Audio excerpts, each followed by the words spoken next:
Estás escuchando Milenio 3 por Aluka Nanika. 3 y 7 minutos, aquí estamos y además acompañados no solo de todos vosotros, que es una maravilla, sino de esta música prodigiosa de Vangelis, la lluvia metálica. Ideal para dar por lo menos una nota de algo que no ha tenido mucho eco, pero ahora los que saben de los astros dicen que el eclipse de mañana es importante, que no es frecuente y que tiene muchas veces interacción o relación con ciertos procesos. ¿Será cierto? Mañana dicen que en Madrid, aunque me informaba el compañero Fermín Agustí que parece que es muy poco porcentaje el que se va a ver, sí en Canarias, hasta un 30%, eclipse de sol. ¿Qué tenemos que saber? Vicente Casaña, yo creo que un astrólogo honrado y con conocimientos, nos habla de este fenómeno que, por ejemplo, ya que hablamos de las urdes, ¿cómo sería interpretado, no? En las propias urdes al principio de los tiempos, pues como en muchos pueblos, ¿no? De todas las culturas y civilizaciones. Eclipse, ¿por qué es importante? Eclipses híbridos, pues hay a lo mejor unos 10 en todo un siglo. De hecho, no habrá otro eclipse híbrido hasta el año 2031. Lo interesante es que se ve desde España y esto lo hace más excepcional porque por aquí, por España, no se verá otro eclipse total de sol hasta el 12 de agosto del año 2026. ¿Y es cierto que hay conexiones con cosas en los animales, en la naturaleza, en nosotros mismos?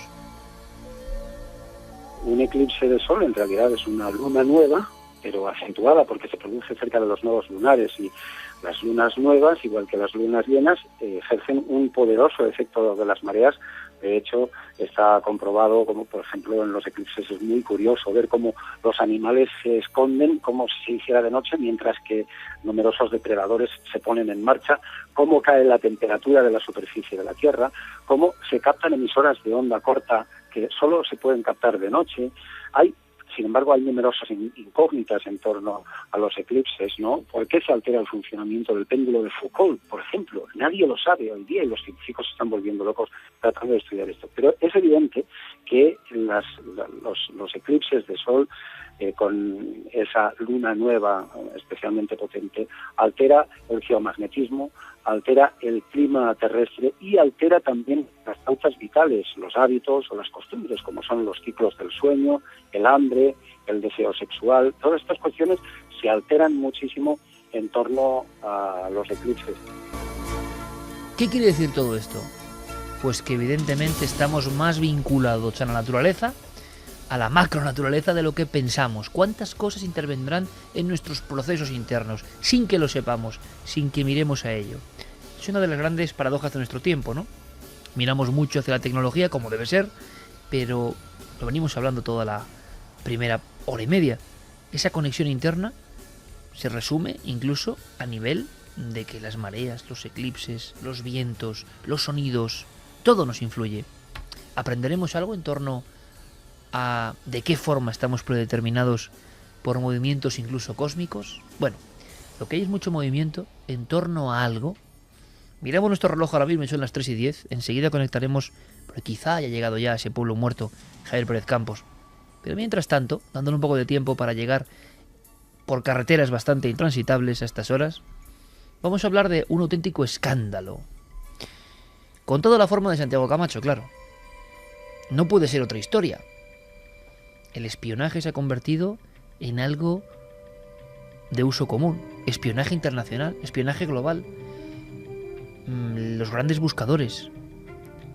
Llamadas de teléfono, bueno, compiladas a millones, vigilando. ¿Quién nos vigila? ¿Por qué? ¿Qué está ocurriendo? ¿Qué dicen los que saben de las tramoyas de las cosas? Santiago Camacho. Pues fíjate que después de todo lo que hemos estado hablando de las urdes y de estar en ese universo mágico, me parecía ya casi una profanación meterme en determinadas profundidades técnicas y explicar con detalle pues todo lo que se ha contado en la prensa, lo de Merkel, lo de Rajoy, lo de la NSA. Así que casi lo vamos a obviar.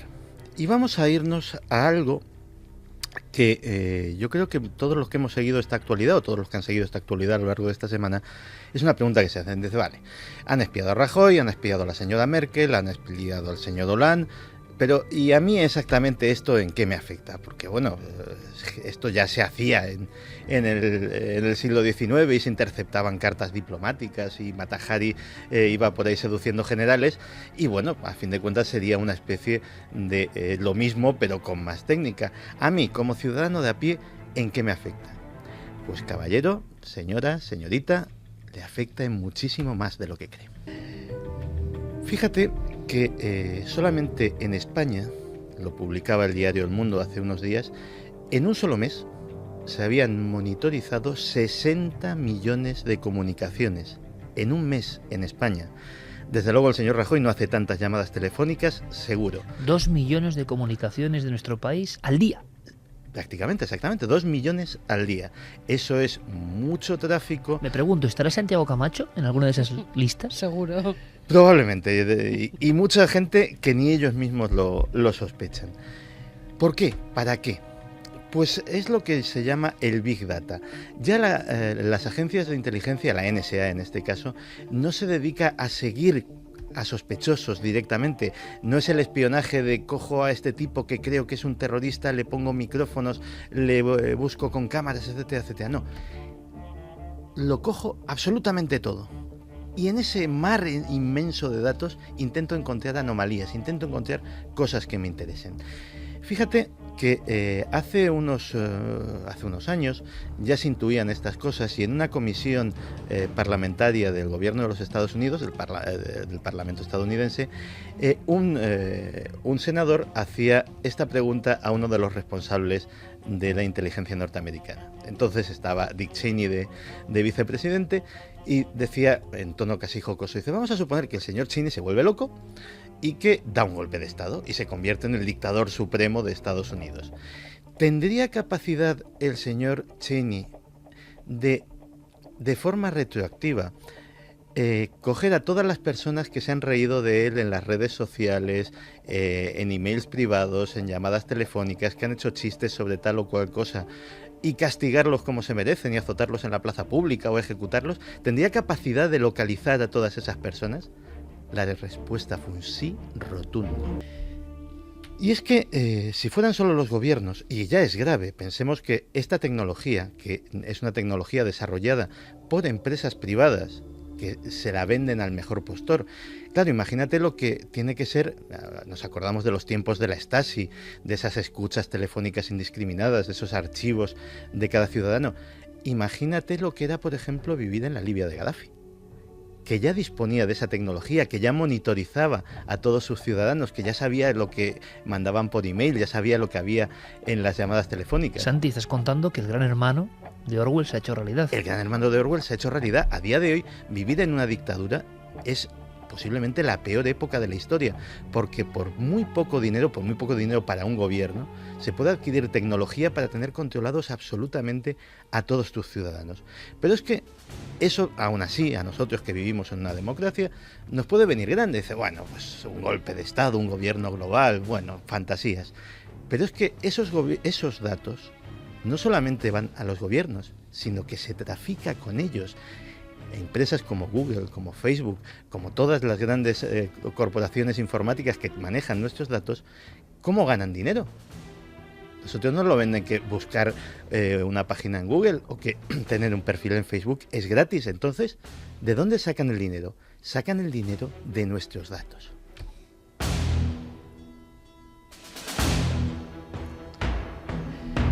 Cada vez que accedemos a uno de estos servicios, hay una cosa que se llaman términos y condiciones de uso. Tú pinchas un contrato larguísimo que no te has leído y no sabes... ¿Alguien lo ha leído? No, está hecho a propósito para que no se lea. Está puesto en un cuerpo determinado, muy pequeño, siempre en mayúsculas, de tal manera que visualmente tú lo que aprecias no es un texto, es una textura. Te cuesta muchísimo trabajo, no invita a leerlo y está hecho así de una forma premeditada. Y no sabes lo que estás firmando, porque estás firmando.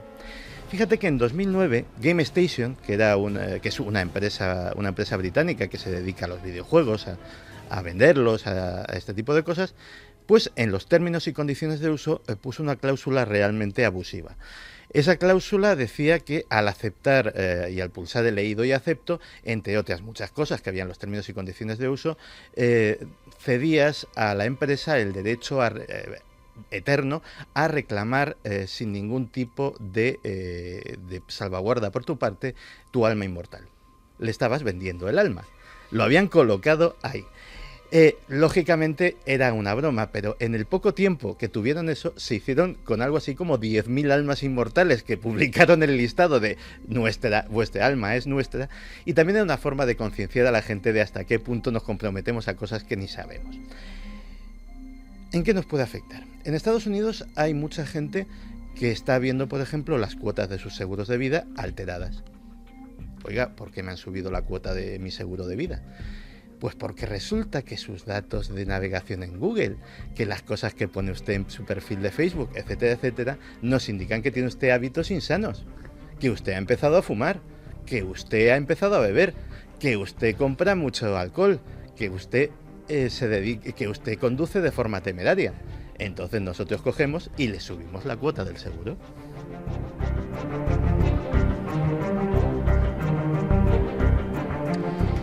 Otro ejemplo. Claro, la pregunta, Santi, clarísima, ¿eh? Es, hombre, si es un buscador y que sigue las pautas de lo que tú has buscado, pero si es porque alguien la ha publicado en su perfil de Facebook o Twitter, la pregunta ¿es espionaje o es autoidiotez de la persona que pone su vida al detalle? Luego que no se queje, claro.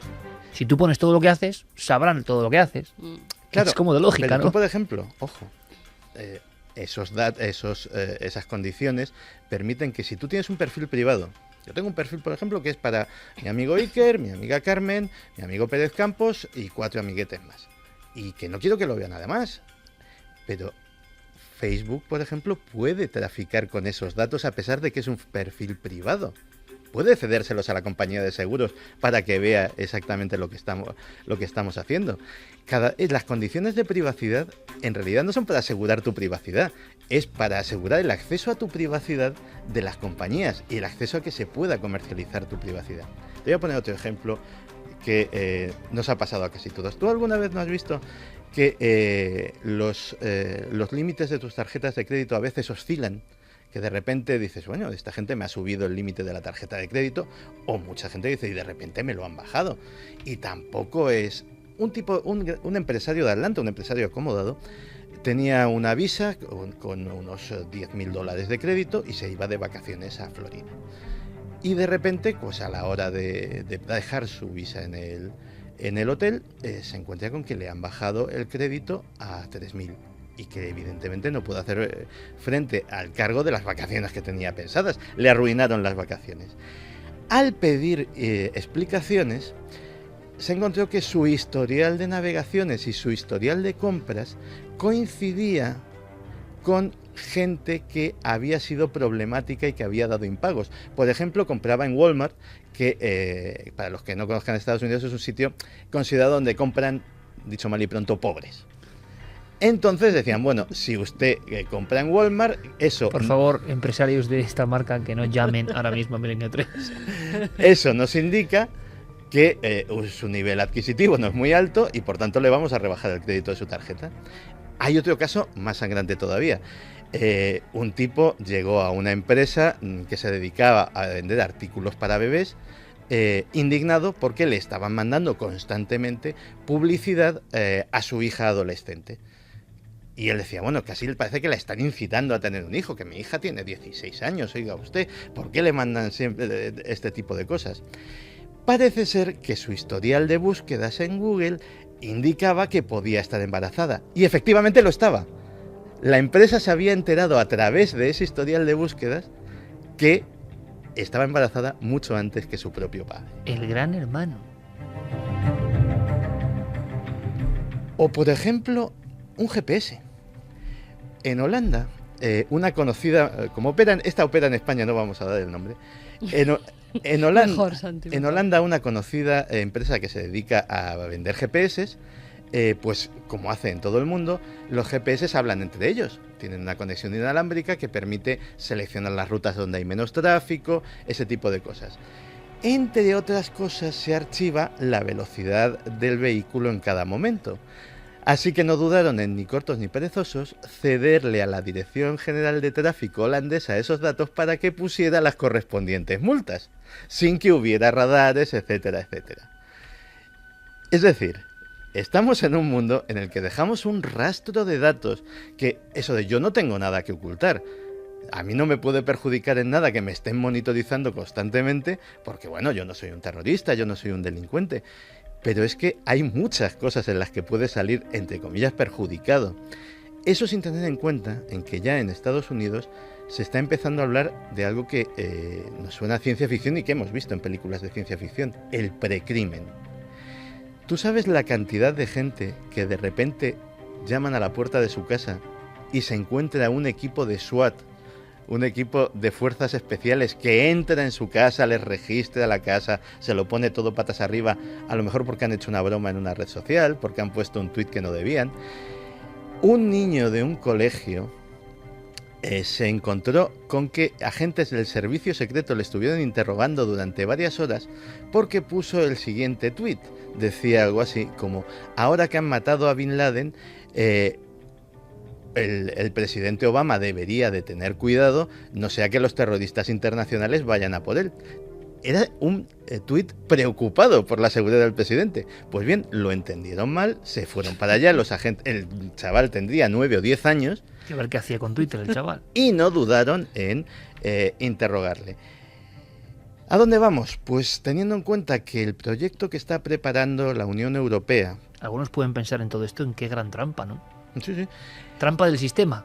Pues pensemos una cosa. Todo facilidades para tener toda la información. El gobierno el proyecto que está preparando la Unión Europea, que es el proyecto INDECT, que no solamente habla de monitorizar ese tipo de comunicaciones, sino de utilizar toda la red de cámaras de vigilancia que hay, con sistemas de reconocimiento facial, etcétera, etcétera, puede llevarnos a que efectivamente estemos controlados en cada paso que damos. Es más, tú imagínate que de repente, y eso está pasando, se planea una protesta pública, no violenta. Tú tienes derecho a protestar, esto es una democracia. Pongamos, por ejemplo, dos casos que ideológicamente pueden estar en las antípodas. Una propuesta de una organización provida o una manifestación del 15M. O sea, tanto da. Y que al gobierno de turno, no le interesa. Pueden abortarla antes de que suceda. Es más, pueden identificar a las personas que participan. Es más, pueden tener una máquina del tiempo y echar hacia atrás todas esas grabaciones y conocer a esa persona, con quién se reúne, con quién habla, quiénes son sus amigos, dónde, cuándo, de qué manera. Es decir, si alguien después de todo esto piensa que esta historia va con Merkel, va con Hollande, va con el señor Rajoy y no va conmigo, a lo mejor creo que está muy equivocado. Pero qué grande es este Santiago Camacho, ¿eh? Que nos deja. Ahora, eso sí, don Santiago, aquí en el ordenador aparece que tenemos abajo aquí, sí, una llamada. Señor director general de Walmart España, que pregunta por usted. Yo en Estados Unidos he comprado mucho en Walmart. Claro, normal. Porque yo soy cutrecillo de por sí. De todas formas, yo siempre lo digo, ¿no? Es un lujo contar con Santiago Camacho, que nos cuente estas cosas tan sencillas y que nos azuce así un poco el cerebro, ¿no? Y nos demos cuenta de dos posiciones. Qué bonita es la tecnología, qué cosas buenas nos permite, pero hay también como la trampa del demonio, ¿no? Ponga usted su vida aquí, que es muy bonito. Ahora luego, no me reclame. Ya ha puesto su vida, y su vida ya, de alguna forma, no le pertenece. Qué paradojas, pero también esas cámaras de seguridad que nos vigilan a todas horas, esos ojos de gran hermano que parece que están por todas las grandes ciudades, están ayudando a resolver también muchos crímenes. Claro. Gracias a ellos hemos podido conocer los últimos movimientos de presuntos asesinos. Claro. Lo tenemos ahora con la niña de Santiago.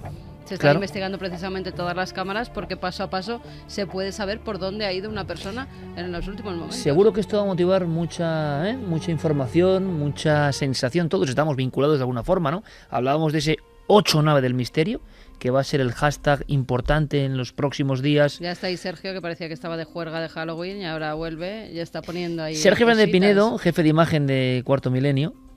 fíjate qué cosa más... He pensado yo incluso en llamarle, pero sé que a esto no le gusta. Santiago Camacho, Carmen Porter, Sergio Fernández e Iker Jiménez, los únicos supervivientes del día 1 del cuarto milenio, ¿eh? Se dice pronto, ¿eh? Sí. Ahora la cadena cumple 8 años, pero hay un programa, esto pueden decir, qué vanidoso eres, pero es la verdad, yo no digo más que la verdad. Somos el programa que puedo decir que estamos desde el primer día. Y ¿sabéis lo que os digo? Que gracias a vosotros. Y en 4 van a sacar durante toda la semana también cositas que tienen que ver con el aniversario de 4, de la cadena. Si no es por la audiencia, si no es por mucha audiencia que comparte incluso Milenio 3 y Cuarto Milenio, nosotros no estamos en ningún lado. Nosotros estamos donde nos ponen los únicos que de verdad deciden, el público. Y eso sí que es difícil e insobornable. Así que, abriendo un poco esta efeméride de los 8 años, gracias. Porque diciendo solamente 8 años y 9 temporadas, si hablamos de televisión yo no tengo que decir nada más. Los que saben de televisión ya saben lo que significan los dos datos. No hay que añadir ni una sola letra. Pero lo más importante es la buena gente que nos ha permitido seguir en este milagro a contracorriente. A contracorriente de todo, incluso dentro del sistema televisivo. Qué maravilla.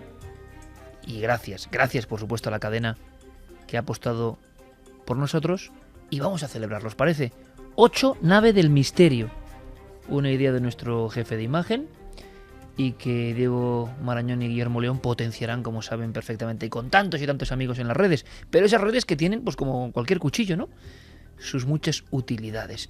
Quizá esta hora, Noel, 3:28, quizá esta hora haya llegado siguiendo la senda, ¿no? De Ignacio de Arcelo, Ignacio Carral, Maurice Legendre, Ferrés, Salinas, Juan Antonio Pérez Mateos, tantos viajeros jurdanos que no creo que hayan estado de noche en el sitio donde está Javi, seguro. Porque hablábamos de un pueblo muerto. Por lo menos queremos tener una foto de ese pueblo muerto donde prosiguen las investigaciones. Javier, compañero, buenas noches. Muy buenas noches, Iker. Mucha gente nos pregunta por tu voz, si es que tienes mucho frío o realmente estabas muy impresionado. Sí, o ambas un poco de cosas. las dos cosas. Porque La gente estar a decía las que puertas del estabas cementerio. un poco acongojado. Sí. Por decirlo. Bueno, vosotros me conocéis y sabéis que sí, hay lugares que me impresionan y no me avergüenza reconocerlo. Como en debe medio ser. de ese camino entre ese cementerio de Aceitunilla y un Nuño Moral, donde nos llevan días diciendo no se os ocurre ir allí, no se os ocurre ir allí, pues imaginaos estar allí en esta noche, además tan cerca de la noche de difuntos. ¿Has sabido algo de los pasos, de la alimaña que rondaba? Pues hemos estado, José Alberto y yo, indagando por la zona, hemos subido a la parte donde escuchábamos los pasos y, bueno, no hemos visto ningún animal, pero sí hemos visto que hay casitas por ahí cerca con algunas, pues, unos patios, digamos, y puede ser pues que hubiera por allí algún tipo de animal. Es lo más normal, ¿no? ¿Estás en Cavaloria? Sí, estoy en Cavaloria, en el pueblo muerto, al lado, al pasar, nada más pasar Río Malo de abajo y al lado del río que escuchamos a lo lejos. Y te puedo decir que además ayer estuvimos en el pueblo de Río Malo de arriba, que está a varios kilómetros de aquí, y hubo una historia que me dejó muy sorprendido, que me dejó sobrecogido, porque dicen que allí en ese pueblo solo habitan 3 personas, solo hay 3 habitantes, y el resto del pueblo está también abandonado, prácticamente. Y allí nos decían que ese pueblo, que Río Malo, había recibido ese nombre precisamente porque pertenecía a 2 hermanos que se habían peleado por el agua del río, porque no había otro agua por allí, y habían terminado envenenando el agua hasta matarse el uno al otro. Esta historia yo no la conocía, pero claro, encaja perfectamente con la toponimia, ¿no? Con el nombre. Hay Río Malo de abajo y Río Malo de arriba, y el Río Malo de arriba es como un lugar donde yo recuerdo, cuando lo conocí en su día, pasaba el camión de la carne cada semana. Otro mundo, ¿no? Muy aislado, muy aislado. Y donde estás ahora es un lugar, como tantos otros, por ciertas circunstancias, que se quedó sin nadie, no otras personas, sin un alma. Y parece que solo el misterio, las apariciones o cosas similares rondan por ese lugar, ¿no? Sí, ni un alma, porque hace décadas el pueblo tuvo que ser abandonado por miedo a que al construir el pantano de Gabriel y Galán, pues el pueblo pudiera quedar anegado por el agua del embalse, y precisamente por eso lo abandonan. Y ahora está en completa soledad, las ruinas, solo quedan las ruinas de las casuchas hechas de piedra y de pizarra. Está todo lleno de escombros y es un lugar que también impresiona precisamente por la soledad de la zona, aunque se encuentra más cerca de una urbe, que es ese Río Malo de abajo. Es un sitio, como digo, completamente abandonado, con las casas que solo conservan la estructura, las raíces de los árboles se meten entre medias de las ventanas. Y justo aquí, Iker, ocurre también una de esas historias que hablábamos antes de muertes, pues a causa del misterio, ¿no? En este caso la víctima fue Pelayo Crisótomo. En el año 77 aparece una especie de vendaval, una fuerza, él dice que le teletransporta prácticamente, que le arrastra desde el pueblo de Las Herías hasta este lugar donde me encuentro ahora mismo. Y es una fuerza descomunal y misteriosa porque solo él se siente, es arrastrado por ella. Y al final, Iker, después de que este hombre, de que Pelayo viviera esta experiencia, le marcó tanto que a los 2 días acabó quitándose la vida colgándose de un puente. El aspecto desolado, el lugar remoto y las historias que fluyen y continúan. De momento vosotros no os habéis topado con el misterio directamente, ¿no? A nivel de luminarias, de sonidos, solo de testimonios. De momento, que queda mucha noche, ¿no? Sí, de momento solo hemos recogido testimonios, pero desde luego, Iker, yo me he llevado una enorme sorpresa al ver que eran decenas de ellos que fluían de forma absolutamente natural. Es cierto que, por ejemplo, en Río Malo de Arriba nos encontramos cierta cerrazón a hablar de estas cosas. Nos reconocían que habían oído historias de fantasmas, que las conocían perfectamente, pero no querían hablar de ellas.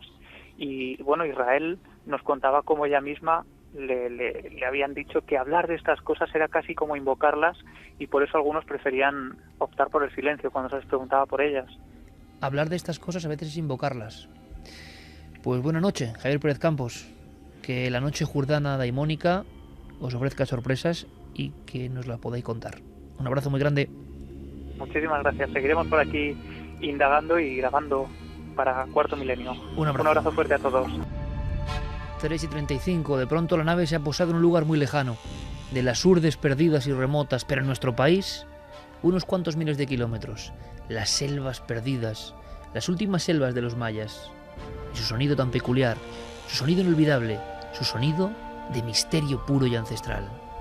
Allí, Javier Sierra, que ha tenido otra visión, creo que conmovedora, y aunque sea queremos robarle unos minutos para que lo traslade. Ha estado en uno de esos lugares soñados por los seguidores del misterio. Javier Sierra, amigo, buenas noches. Muy buenas noches, Iker, buenas noches. Estoy al lado de una ventana donde estoy viendo llover aquí en Palenque, en el estado de Chiapas, en México, a apenas 1000 metros del Templo de las Inscripciones, donde hace 61 años Alberto Ruz Luiller descubrió, pues yo creo que el gran emplazamiento, el gran hallazgo de la arqueología americana, que fue la tumba de Pacal. ¿Quién no ha oído hablar de la losa de Palenque, Iker, en nuestros temas, no? Claro, nosotros hemos escuchado hablar del astronauta de Palenque, Javier. Del astronauta de Palenque. Bueno, pues ese astronauta, o lo que fuere, lleva cerrado al público muchos años, porque en el año 2000 el Instituto Nacional de Antropología e Historia decidió clausurar la pirámide por los problemas de humedad. Llueve dentro de la pirámide, aunque fuera esté seco, para que te hagas una idea de las condiciones, delicadas de su estado, y no han dejado entrar desde hace mucho tiempo a nadie en el Templo de las Inscripciones. Bueno, yo ayer tuve el privilegio de bajar esos tramos de escalera que despejó piedra a piedra Alberto Ruz Luiller en 1951, de acercarme a esa puerta triangular espectacular que todos hemos leído y visto en los libros relacionados con estas cuestiones desde hace años, y darme a ver la losa de Palenque. Lo que no podía imaginarme, Iker, es que en el año 2000, cuando decide el gobierno cerrar esa pirámide a los turistas, hizo otra cosa más en silencio, sin que nadie lo supiera prácticamente, y es devolver a ese mismo lugar, debajo de esa losa de 5 toneladas que tapa el sarcófago de Palenque, devolver los restos del rey Pacal, que siguen ahí enterrados. Han estado ahí a pocos centímetros de mí hace escasas horas.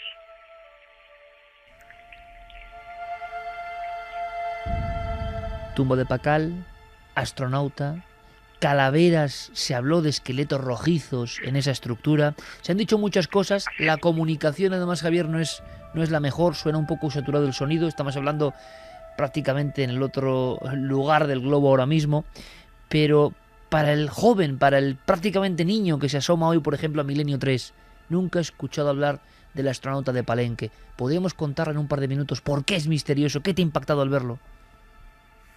Bueno, lo que lo convirtió en misterioso no fue solamente su hallazgo, que es sensacional, es único en la historia de la arqueología mesoamericana. No se ha encontrado en ninguna otra pirámide de las cientos que hay en toda América un lugar como ese, bajo la estructura del propio cuerpo de la pirámide, con un enterramiento así.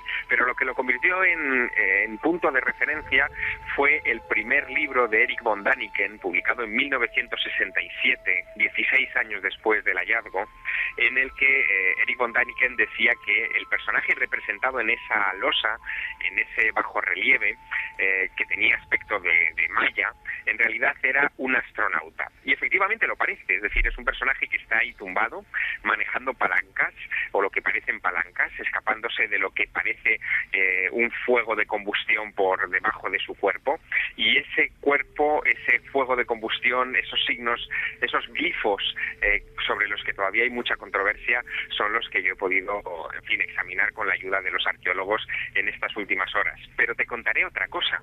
Quizás sea porque hoy todavía es en México el Día de los Difuntos, o porque el ambiente aquí está realmente enrarecido con la lluvia, los relámpagos, los truenos. La verdad es que los arqueólogos se han sincerado mucho conmigo, me han contado historias que me llevo a España y que os contaré con calma. ¡Guau! Pero historias que hablan también, historias que hablan de fantasmas en esa zona. Fantasmas en la zona de Palenque, en la zona de la pirámide mítica. Mira, Iker, tú no sabes, yo no lo sabía, que Alberto Ruz Luyer, el arqueólogo que descubrió en el año 51 la losa de Palenque, duerme su sueño eterno a unos metros de las escaleras del Templo de las Inscripciones. Y los custodios, que es como llaman aquí a los guardias de seguridad del complejo, lo han visto pasear entre las pirámides, no en una ocasión, sino en muchas. Bueno, esto merece una investigación especial.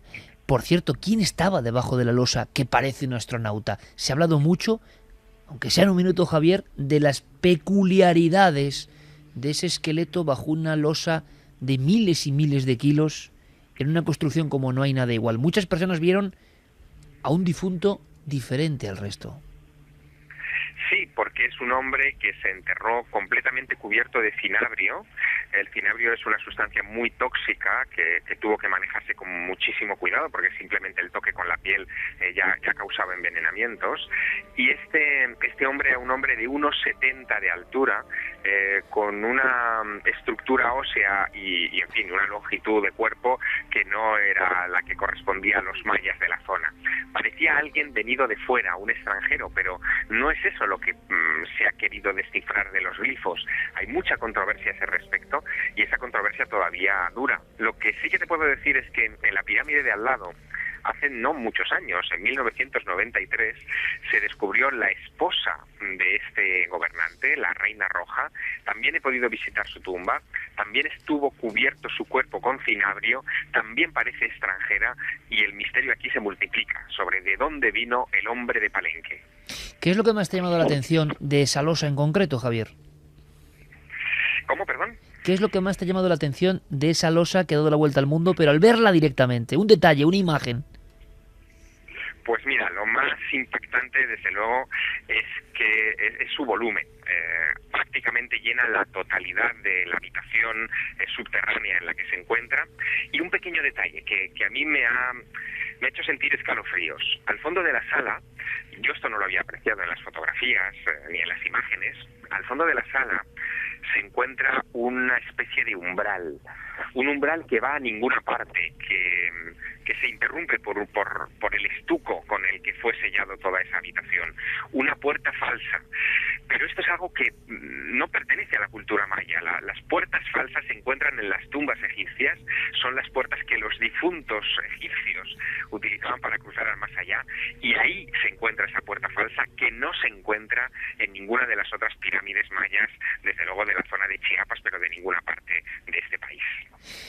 una puerta falsa, un umbral que va hacia algún sitio físico o transhumano, quién lo sabe, una losa gigantesca para tapar la muerte y quién sabe si la vida de un personaje excepcional y diferente. Una pirámide única en la historia. El concepto de astronauta, por si faltaban pocas cosas, apariciones, entre ellas las del arqueólogo que dedicó su vida y su locura a descubrir este extraño embajador para muchos de las estrellas. Demasiado contenido, Javier. Esperamos el dossier intenso sobre esas investigaciones en un lugar icónico para el mundo del misterio. Que lo disfrutes, amigo. Un abrazo. Gracias. Tendremos hasta los sonidos de los pasos sobre esas losas milenarias, Iker.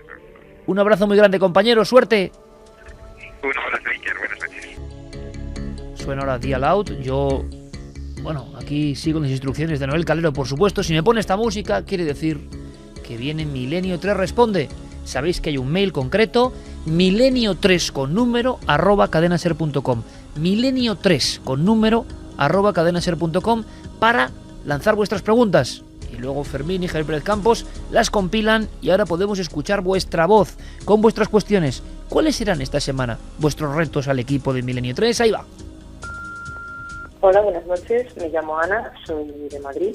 Me gustaría haceros una pregunta en relación a los fenómenos de los círculos en la Tierra. Estos que de repente aparecen, tienen varios metros de profundidad y nadie sabe cómo pasa. Recuerdo que hubo un incidente en Estados Unidos con un chaval que desapareció en uno de estos. Me gustaría saber si siguen pasando, si han descubierto por qué se forman. Pues nada, muchísimas gracias por todo y un saludo a todos los integrantes de Milenio 3. Gracias a ti, Ana. Yo no tengo mucha más información. Contamos en directo la desgracia de aquel hombre que fue tragado por una especie de socavón. Sí, pero estaba tranquilamente en su dormitorio. Y bueno, el fenómeno parece ser que ahora mismo está un poco remansado. Es decir, yo también hace semanas que no oigo nada de eso. Pero hay localizaciones, concretamente determinados bosques de Rusia, donde sí se siguen encontrando, pero claro, estamos hablando de sitios aislados, no se sabe si son recientes o no.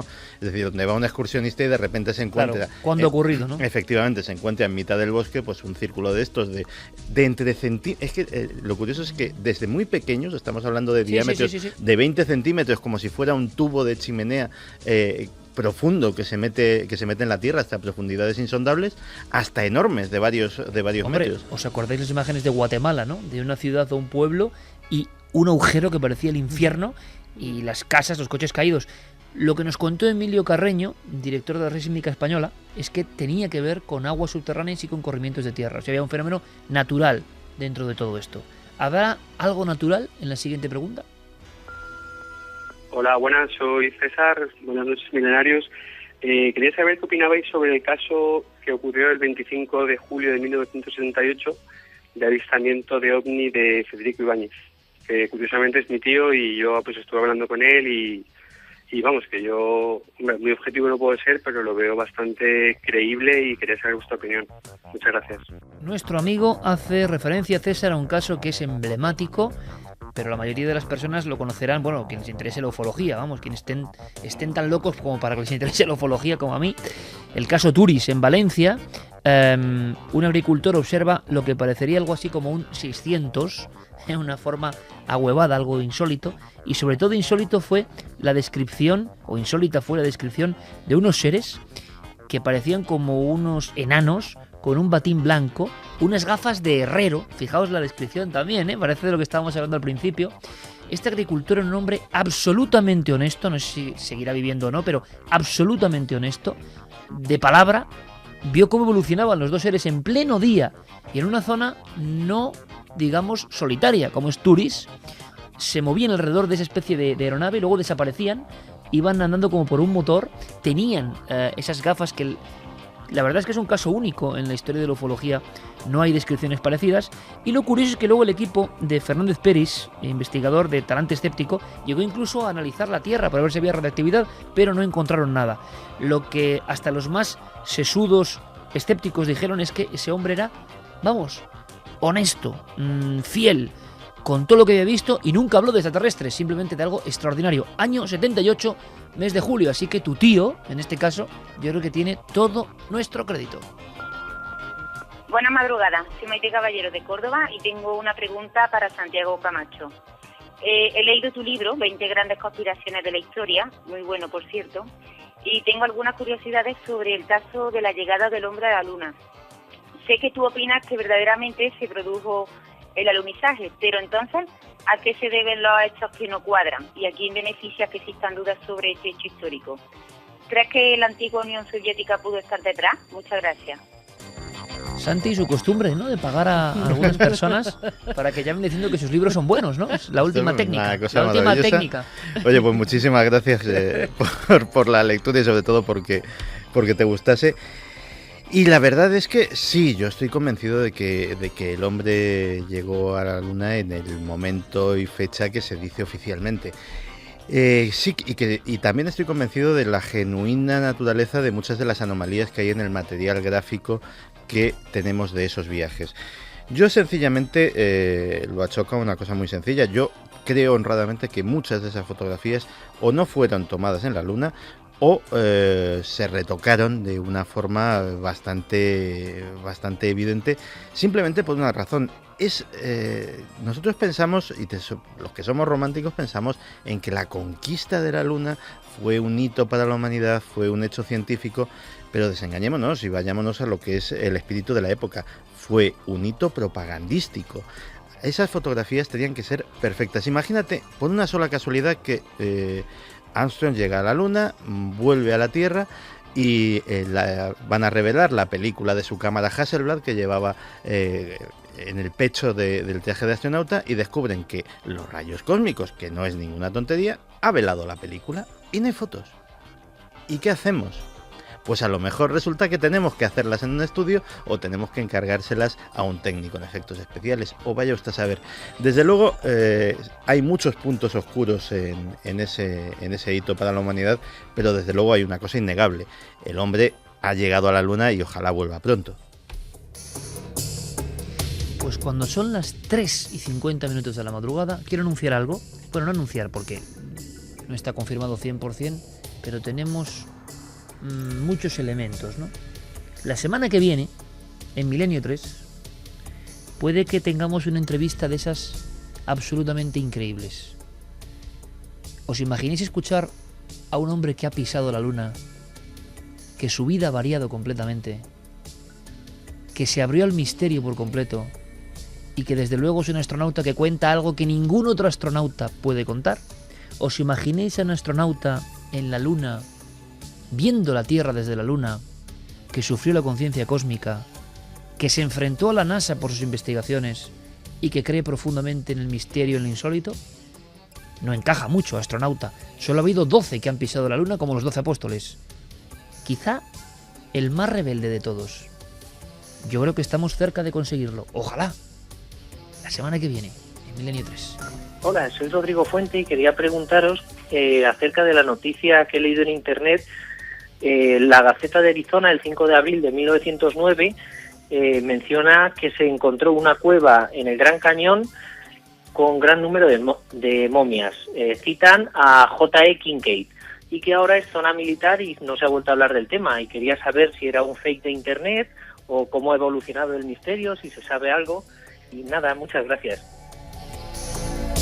Gracias a ti, y además por preguntas tan increíbles que yo, por ejemplo, no tengo ni idea. Pero espero que alguien salve los muebles. Sí, esto surgió en internet. Sí que es cierto que hay una noticia en la Gaceta de Phoenix en la que se decía que en una cueva del Gran Cañón del Colorado se habían encontrado momias egipcias, y no solo momias, sino también jeroglíficos. Bueno. Y sí, un tanto extraño todo. Y sarcófagos también. Alguien lo había encontrado en 1909, alguien que tenía que ver con el Museo Smithsonian de Washington. Ah, bueno, entonces. Bien. Hay un investigador en 1995 que empieza a rescatar toda esta historia, llama al Museo Smithsonian y en el museo le dicen que no conocen ni a los que descubrieron esas cuevas, que no trabajan para ellos y que por supuesto no tienen ningún tipo de material en su museo. Con lo cual, ¿se descubrió o no se descubrió? No se sabe nada más de esta noticia, por lo menos no se ha podido demostrar nada que surgiera de esa supuesta cueva. Yo tengo una teoría al respecto. Estamos hablando de una noticia de 1909 que existe, que es verídica y que efectivamente se pueden encontrar en los periódicos de la época. En las cuevas del Gran Cañón ha habido, y puede que todavía haya, puede encontrar momias. Hay momias. Allí habitaban... Pero no egipcias, claro. No egipcias. Allí habitaban los Anasazi, habitaban los indios pueblo, gente que edificaba... Bien misteriosos, efectivamente, que edificaba con adobe y que tenía una escritura jeroglífica, ojo. Y que tenía una escritura jeroglífica. A mí, si soy un aficionado a la arqueología, no muy versado, en 1909... y de repente me encuentro con algo que es una momia con vendajes, que las momias Anasazi se pueden encontrar vendadas, como puede Me ser estás hablando de una confusión. Efectivamente. Y me encuentro una serie de cosas pintadas en las paredes de esa cueva, pues puedo... Lo que pasa es que en internet ya empezaron a sacar a Anubis, por ejemplo, y otros jeroglíficos egipcios, y entonces ya se han mezclado muchas cosas. O sea, se ha hecho de algo que pudo ser realidad, del descubrimiento de una cueva con momias, una historia que seguramente, es cuanto menos seguramente impensable. Una confusión y un fake reutilizado como una tortilla paisana, ¿no? Sí. Vamos con la última cuestión de esta semana. Milenio 3 responde, Milenio 3 con número @cadenaser.com. Hola, soy Juan Carlos y tenía previsto hacer un viaje este próximo verano para hacer el Camino de Santiago, y mi pregunta es si hay algún libro o alguna documentación sobre el Camino de Santiago, sobre mitos, leyendas o misterios, con el cual pueda hacer el camino desde otro punto de vista. Gracias. 3:55 minutos, libros sobre el Camino de Santiago. ¿Alguno recomendáis? Yo uno clarísimo. Gárgoles Jávidis. Iba a decir lo mismo. Fernando Sánchez Dragó, ya sé que es polémico, ya sé que a mucha gente no le cae bien, me da igual. Ahí recoge todo lo que luego recogen otros libros, pero lo recoge él al principio. Pero aquí el mito, aparte de las cosas que, en fin, yo es que muchas no me las creo porque conozco bien a Fernando, pero el asunto es, el libro base para la España mágica es algo que hizo este hombre entre el año 77 y 79, sigue siendo un misterio. Yo solo puedo decir, creo que con objetividad y conociendo el tema de fondo, no lo que se dice, que hay cosas que se adelantan 30 años a su tiempo. Y no lo acabo de entender muy bien. Y es real. Es una fuente, críptica en algunos casos, que cuando tú vuelves y la revisas, te das cuenta de que ya lo había contado. Es un libro, le puede quedar uno mejor el autor, peor, las campañas que se hacen, las boutadas que a veces uno se pasa, en fin, todo tipo de cosas. Pero si uno hace el esfuerzo de acudir a esa fuente primigenia, se va a sorprender. Hay muchos libros de Atienza, la España mágica, que si Urresti con el Camino de Santiago, que si un montón de gente, que oye, está muy bien. Pero si hay un maestro, ese es Fernando Sánchez Dragó y la historia mágica de España. Para el que quiera. Yo además recomendaría que se acercasen, precisamente porque muchas veces hacemos recomendaciones cuando se trata de vamos a hacer una guía secreta, una guía... Sí, que ahora está muy de moda, que cualquiera coja 3 cosas y haga la guía. Y muchas veces cuando te piden la recomendación... Sí, pero ninguno se adelanta 30 años, claro. Claro, pero es que curioso. Es a lo que voy. Cuando te piden una recomendación, muchas veces dices, pues mira, este libro que es muy asequible, este libro que es muy entretenido, este libro... Y a veces creo que hacemos mal. Creo que efectivamente recomendando el libro más asequible estamos haciendo flaco favor a la persona que se lo recomendamos. Y a lo mejor el sobreesfuerzo de leer... Son 4 libros. Efectivamente. El sobreesfuerzo de leer una lectura un poco más densa puede compensar con un descubrimiento y con un enriquecimiento mucho mayor. Lo que pasa es que tú eres como yo, Santi, que los libros también cambian como cambia el autor y cambia el lector. Entonces, depende del tiempo en que te pillen, tú coges a Gárgoles Jávidis y no entiendes nada. Te has metido en el tema, lo redescubres 5 años después y te parece una maravilla, que a mí es lo que me parece. Una historia mágica de España, fue Premio Nacional de Literatura y es un libro iniciático para quien se atreva. Terminamos con más mensajes que llegan en tiempo real. Vamos con más milenarios que han nacido. Oye, me encanta que cada edición... Todas las semanas tenemos... Siempre. Que no digan que los milenarios España no va somos... bien, por lo menos en ese aspecto, ¿no? No somos proclives a tener hijos, ¿eh? Raúl Sanabria dice, hola milenarios, quiero que sepáis que este programa para mí es especial. Va a ser inolvidable porque lo estoy oyendo desde el hospital de Mendaro con mi hija Alaitz, que mezcla de vasca y andaluza, nació el 1 de noviembre de madrugada. Mendaro es Navarra, ¿no? Y es buen chocolate, creo, dicen. A la nueva milenaria, que viene fama. con un chocolate debajo del brazo, parece gustarle la sintonía del programa y la voz de Iker. Es un placer que la primera audición radiofónica de mi hija sea con vosotros. Un abrazo y gracias por llenar las madrugadas del sábado con vuestra locura por el misterio. Bendición loca y milenaria. José Carlos de Madrid. Quería que le dierais la bendición a mi hija Noelia, que nació el pasado martes 29 de octubre y que viene aquí para unirse a toda la familia milenaria. Pues dicho y hecho, bendición cósmica, que eso significa como que lanzamos por las ondas una cosa que es muy contracorriente, pero que es fantástica y mágica, desde luego. Llamando chicas, ahora un chico. Bendición milenaria para un nuevo Iker. Así se llama, eso es. Qué tremendo. Está escuchando junto a su padre y su madre, Fran, de Mérida, los misterios de las Urdes, tierra que seguro que conocerá pronto, ya Ojalá. que a mi mujer y a mí nos fascina. Pues fíjate, para toda esa gente nueva que llega, el gran misterio de la vida, esta música que es maravillosa, North Star Platinum, que es un poco nuestro himno y que vamos a ir poniendo con estos mensajes. Y también Iker, gente que se ha marchado en estas mismas fechas, que han partido hacia otro viaje. Zenipul nos hablaba de su padre, que estos mismos días pues ha ido ya en su viaje hacia el más allá. Bueno, la misma rueda del misterio en el fondo, el eterno continuar. Santi, Fermín, Noel, Carmen, mañana nos vemos en Cuarto Milenio. Ahí Ser muy estaremos. felices y un poco de energía positiva y buena. Feliz semana, amigos.